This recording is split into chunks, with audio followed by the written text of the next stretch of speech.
Hello. What is the ideal environment for bilingualism or multilingualism? Let's look at the components forming an ideal environment, and they're all around exposure.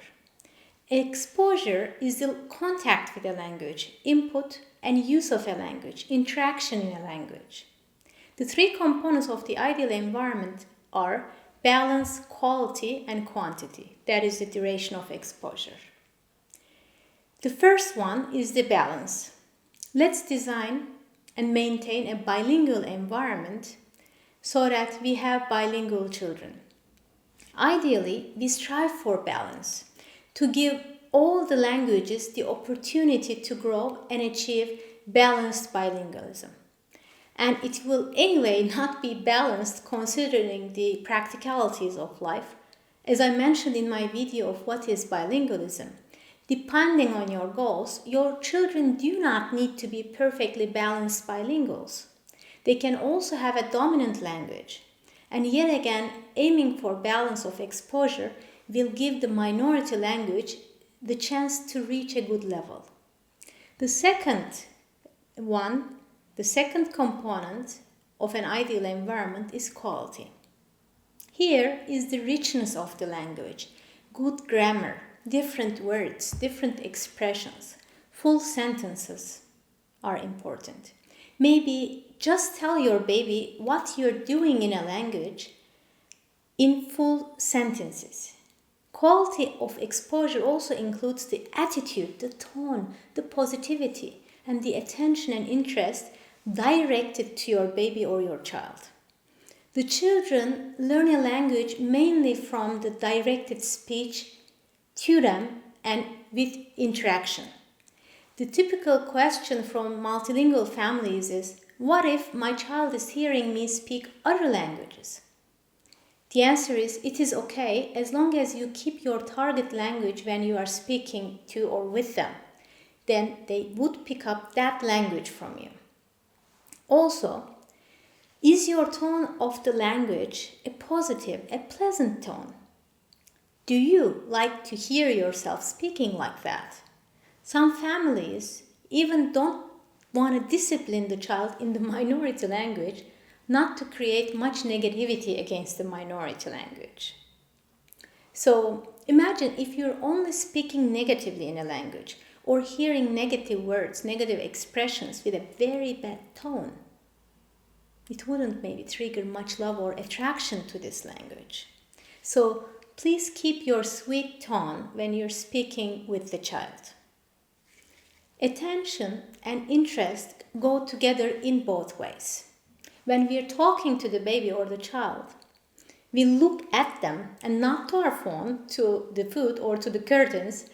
And when they are talking to us, especially in a target language, we listen to them actively. Let them talk. Eventually, provide the right expression in the language after they finish their talking. We want to create the experience of feels good, let's do it again for the child. We respect them, praise them, support them when they're speaking. Actually, in any language, of course, not only the target language. This is very important that your children feel accepted in any language so that they become also active bilinguals. They need to be eager to tell you something in a language. So please try next time when your toddler is speaking to you and start saying a few words, just drop everything. Be patient and listen with interest and joy and without interrupting or overly correcting them. And positivity goes a long way. There's a saying which I like about the children a lot. Catch them doing things right if you want to trigger that behavior and encourage it. The third component of the ideal environment is quantity, the duration, which I already mentioned in my video of when. Let's assume the time of exposure, the contact or use for quantity is because the number of words would be too difficult to measure. The research suggests a minimum of 20 to 30% of a language exposure of the waking hours is required to reach a good level of bilingualism, which would make approximately 2.5 to 4 hours a day, or maybe around 16 to 28 hours in a week in a language, depending on how long your child sleeps, of course. I'm not saying this to discourage you, rather I'm saying this to motivate you to continue with a language. It is still good to have any kind of exposure in a language, and maybe you can be more patient about how fast the acquisition is if the child is not getting good exposure. And we don't need to be overly strict about the duration to achieve this. Maybe just a few principles can help. Some balancing acts I do as an example are I arrange my schedule to bring our son Leo to school almost every day. If I'm not traveling for work, I pick him up from school and discuss the events of the day in Turkish with him. This is my chance to provide them with the Turkish words and expressions maybe he doesn't know yet. Matching his experience in German and English from school. This is where he tells and shapes his stories also in Turkish and expands his context in the language. The critical point here is not to force the child. He talks about whatever he wants, he picks the topic, it is still natural. Another balancing act to increase the duration to the minority language is media time. His media time is only in Turkish, for example, where he increases his exposure and connects the language again with fun and laughter.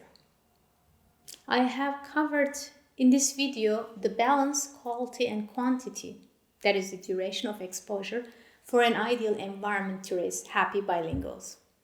Now I invite you to apply this information. Please select one thing which resonated with you from the list to be aware of and use it in the next days with your children. Please like and share this video and subscribe to our channel. If you want faster results with a system, just visit our website happybilinguals.com. Thank you and have a great day.